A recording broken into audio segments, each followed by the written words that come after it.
This is fucking awesome. Musicians pour over every note, every lyric, and I'm getting up here going like, hey folks, here's some stuff I tweeted while taking a shit the other day. It's good to be back in Tulsa. Just got back. I was in Pittsburgh last week. Pittsburgh is a fun town. It is, everybody there is super nice until they find out you don't give a shit about sports.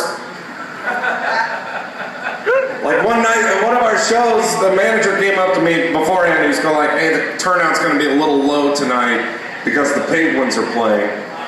And he's going, I was just going like, that's hockey, right? And he's going, you don't know about hockey? I'm like, no, I know about hockey. I just don't care. There's a big difference there. I go to hockey games all the time just so I could throw Hostess ding-dongs onto the ice. It's a lot of fun.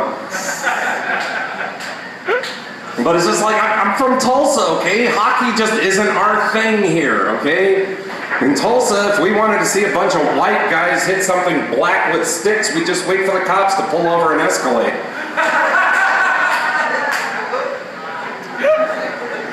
I'm glad you guys laughed. They were ready to fucking kill me in Pittsburgh. You know, this is one of the whitest cities ever. Why are you guys so upset over that? No, it took me 15 hours to drive to Pittsburgh just so I could do my job for 30 minutes. That's a shitty commute. Like, you think working an 8-hour shift sucks, just be thankful it doesn't take you a week and a half to drive home. That's the kind of ratio I'm looking at there. Actually, it's not entirely accurate. It took me like 17 hours to get to Pittsburgh. Because I was cutting through Missouri and encountered a 2-hour detour. You know, because Missouri's the state you really want to spend extra time in. But I was going northeast on I-44, and the detour took me north, then northwest, then east, southeast, northeast, northeast, southeast, south, southwest, south. It basically, I looked it up on my GPS, it basically made this shape right here. Like right back at you, Missouri. And I still got 6 more places to go on this trip, and I've got to avoid the entire state of Missouri now. Just on general principle. I would rather drive through Nebraska than go through Missouri ever again. Because at least in Nebraska, I know what to expect. Nothing. Nothing fucking happens there. There's a good reason why Nebraska is the title of Bruce Springsteen's most depressing album. I was driving through Nebraska one time, I saw a dead dog on the side of the road. Come to find out, that was a suicide. You know how I know? Because there was a note pinned to its collar. It said, I just can't take this shit anymore. Donkey go walkies for 5 years straight. Fuck this bullshit. Of course, I'm paraphrasing. The note actually just said arf, arf, arf, arf, arf, arf. Then a bunch of Smashing Pumpkins lyrics. It was awful.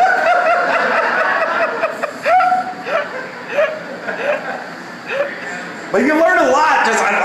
That's the thing I love about this. The tour I'm on, I have to haul all the equipment. So I'm driving to 11 different cities in 7 months. And it's, I love it. It's the ultimate road trip. I'm getting to see the country. And the thing I love is that everywhere I go, there's so many things that are exactly the same. It's like I never feel homesick because like there's always something that reminds me of home. Like everywhere I go, people don't know how to fucking drive. Like when I hit Pittsburgh, first thing I saw when I hit Pittsburgh was a guy trying to make a left turn from the right-hand lane. I was going like, oh, just like back home. And it's like I try to avoid fast food when I'm out on the road, so I end up eating at all of these little mom-and-pop diners along the way. And mostly I do that because I just love getting a little taste of the local flavor, because that's another thing that every place has in common, is that every place you go to in this country, they do something, just some fucking wackadoo thing with their food that doesn't make any sense. You know, like here in Oklahoma, you know, we treat ranch dressing like it's a beverage.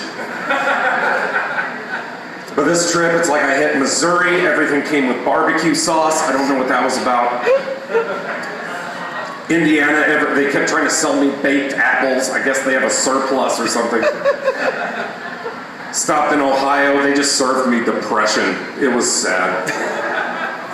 It's like, I'm sorry, I grew up in the South. You don't put chili on spaghetti. That's just fucking...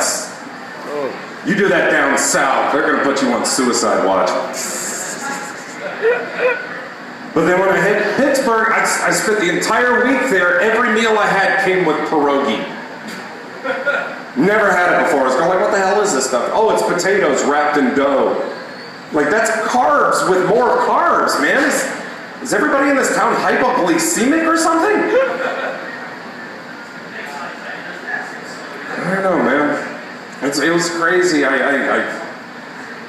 This has been a fucking weird tour. Like in Sacramento, I was 10 minutes into the show. I just finished up my set. I was bringing up the first comic, and out of nowhere, a fucking speaker landed on my head. A 50-pound speaker hit me right here. And it's like, it was insane. It was 5 years of piano lessons fucking gone in one moment. And I know some of you thinking, Dan, I didn't know you knew how to play the piano. Well, apparently I don't anymore. Why are you calling me Dan? My name is Vivian. But the first thing that went through my head when that speaker hit, other than the speaker itself, it's like, I want to say I thought about my wife and my kid, you know?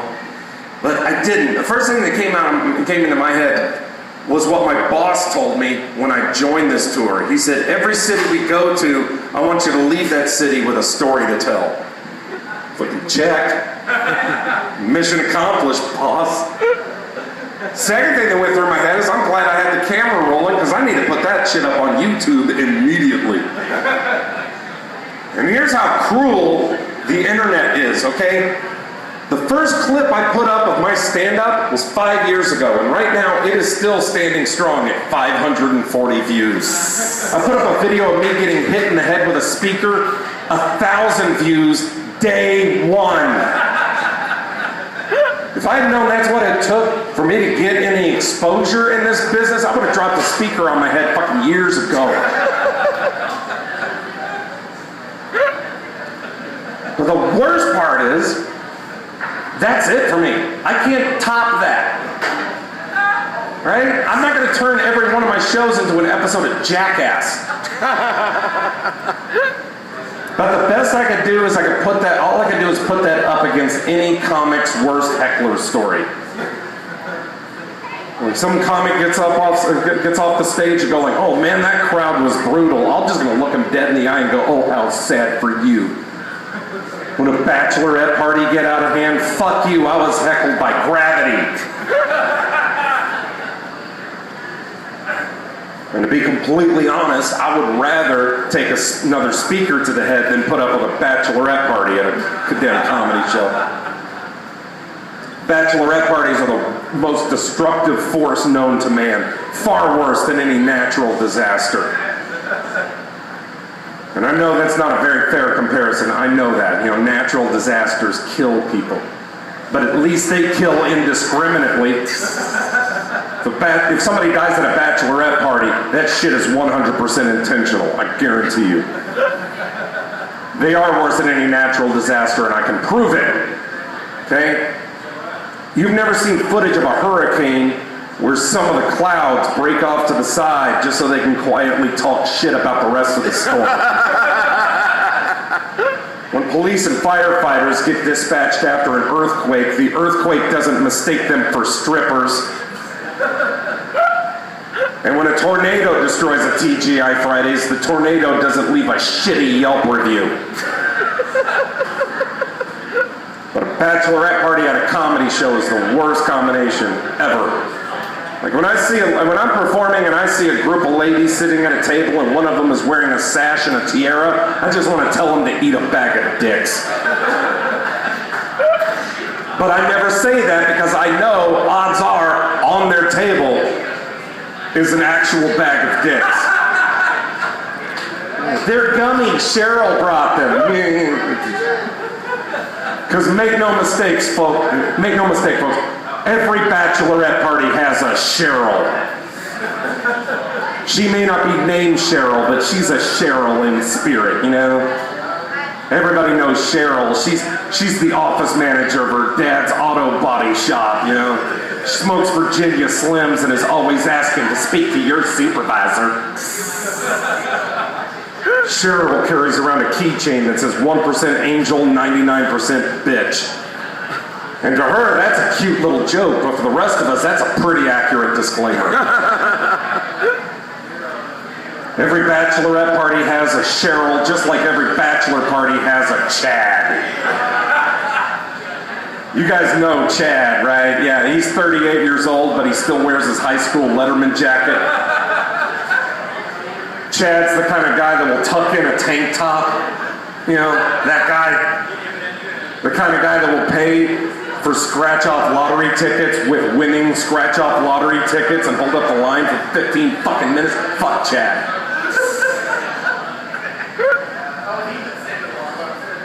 Fun fact, though. After the wedding reception, Chad's gonna fuck Cheryl. It's gonna happen. And Cheryl's gonna end up pregnant, and 9 months later, boom, the world has another Tucker to put up with. And if you're here tonight and your name is Tucker, I'm sorry. I know that joke hit a little close to mobile home for you.